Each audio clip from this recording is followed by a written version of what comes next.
This presentation will cover the process of learning.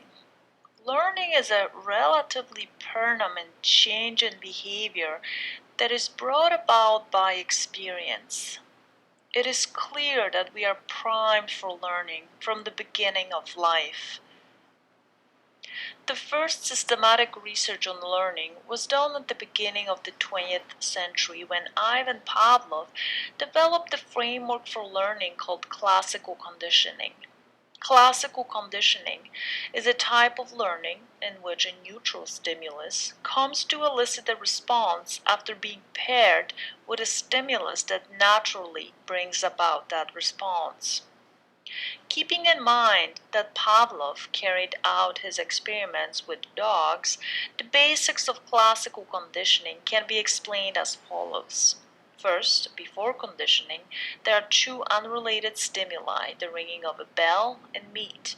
We know that normally the ringing of a bell does not lead to salivation, but to some irrelevant response, such as pricking up the ears or perhaps a startle reaction.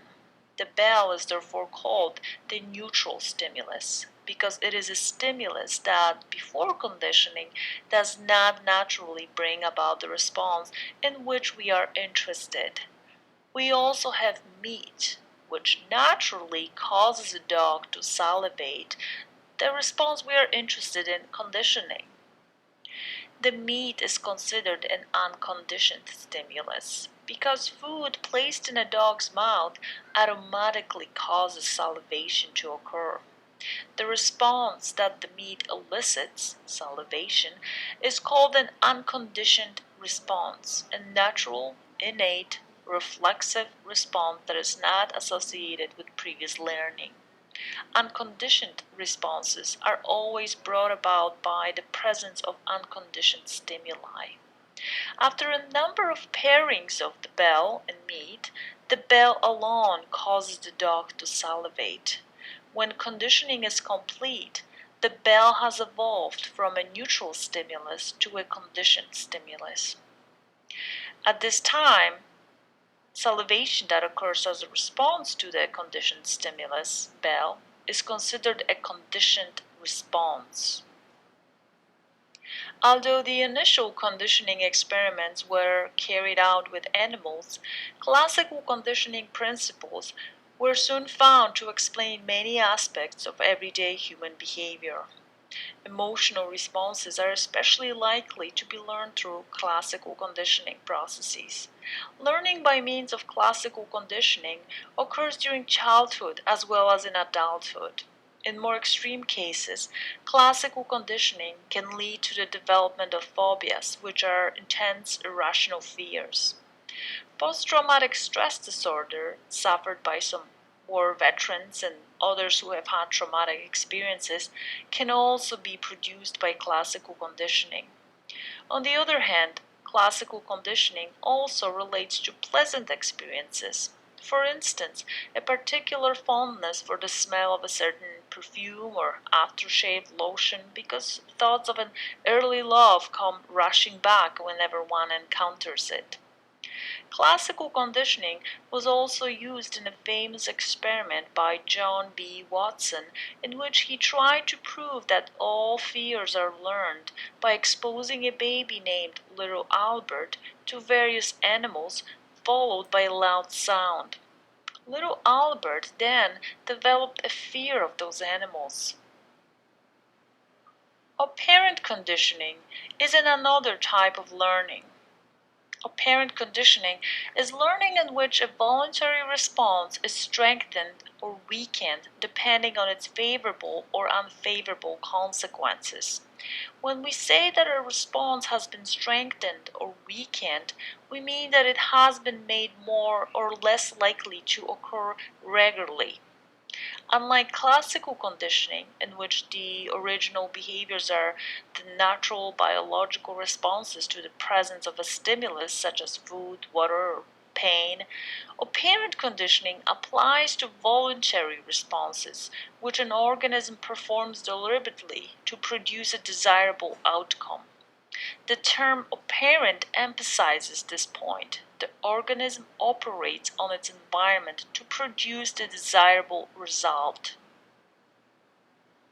After conducting the cat in the cage experiment, Edward L. Thorndike observed the cat had learned that pressing the paddle was associated with the desirable consequence of getting food.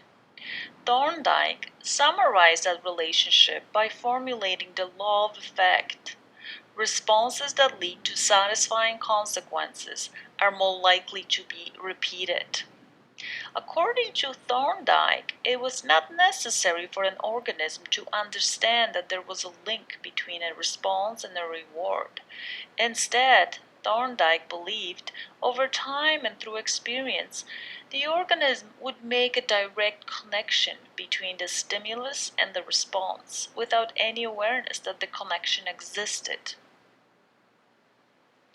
Reinforcement is the process by which a stimulus increases the probability that a preceding behavior will be repeated.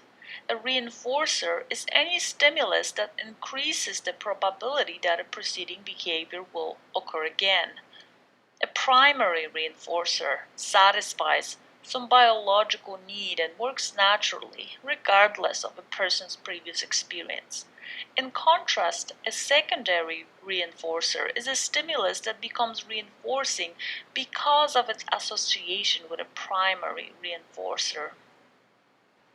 A positive reinforcer is a stimulus added to the environment that brings about an increase in a preceding response. If food, water, money, or praise is provided after a response, it is more likely that the response will occur again in the future. In contrast, a negative reinforcer refers to an unpleasant stimulus whose removal leads to an increase in the probability that a preceding response will be repeated in the future. Negative reinforcement, then, teaches the individual that taking an action removes a negative condition that exists in the environment. Like positive reinforcers, negative reinforcers increase the likelihood that the preceding behaviors will be repeated. Shaping is the process of teaching a complex behavior by rewarding closer and closer approximations of the desired behavior. In shaping, you start by reinforcing any behavior that is at all similar to the behavior you want the person to learn. Later, you reinforce only responses that are closer to the behavior you ultimately want to teach. Finally, you reinforce only the desired response. Each step in shaping, then, moves only slightly beyond the previously learned behavior, permitting the person to link the new step to the behavior learned earlier. Some psychologists view learning in terms of the thought processes or cognitions that underline it. This approach is known as cognitive learning theory.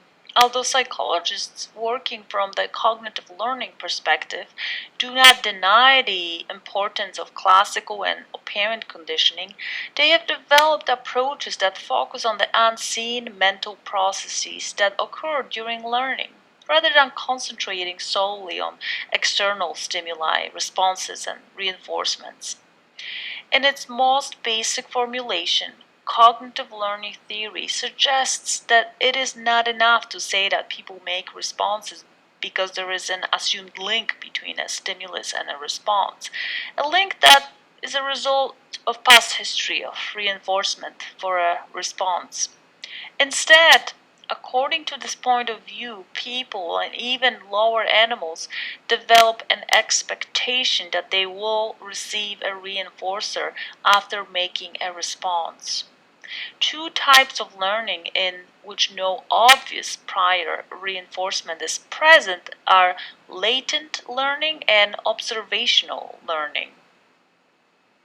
In latent learning, a new behavior is acquired, but it is not demonstrated until some incentive is provided for displaying it. Both humans and animals develop cognitive maps, which are mental representations of spatial locations and directions. According to a psychologist, Albert Bandura, a major part of human learning consists of observational learning, which is learning by watching the behavior of another person or a model. The perspective taken by Bandura is often referred to as a social cognitive approach to learning. Observational learning is particularly important in acquiring skills in which the operant conditioning technique of shaping is inappropriate. Not all behavior that we witness is learned or carried out. One crucial factor that determines whether we later imitate a model is whether the model is rewarded for his or her behavior. Models who are rewarded for behaving in a particular way are more likely to be mimicked than are models who receive punishment. Observing the punishment of a model, however, does not necessarily stop observers from learning the behavior.